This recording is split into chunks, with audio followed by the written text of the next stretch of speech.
Molotov cocktails have been an essential part of Source games ever since the initial release of Counter-Strike.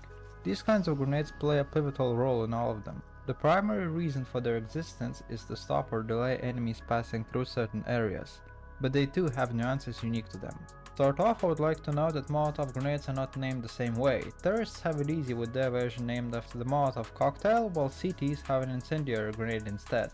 The Molotov costs $400, while the incendiary used to cost $600 until May 2024, and now it costs $500. Back in the CSGO days, Molotov grenades did little more than cover a predefined area with fire. With the release of CS2, Valve has stepped up the game, replacing the fire with a dynamic one that expands outward from the point of impact. Molotovs also explode upon the contact of a walkable surface, but can still bounce off of objects like walls. Molotovs are also known to spread towards the direction they are thrown in.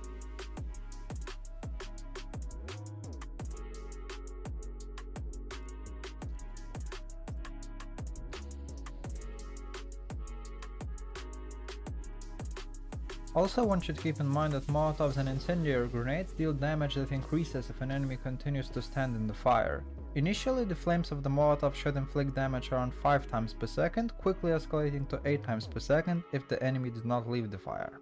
The amount of damage done by Molotov during the first 3 seconds is equal to the damage done in just a second after the 3 seconds have passed.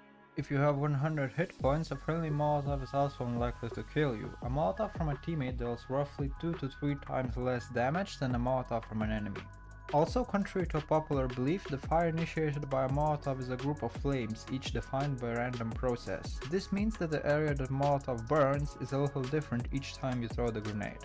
With CS2 now in the industry, players should also consider the environment, the surface fire is thrown on, and other things. An air vent might spread the fire in an unexpected direction, and players might also find that the fire on a metal object may last shorter than on a wooden floor.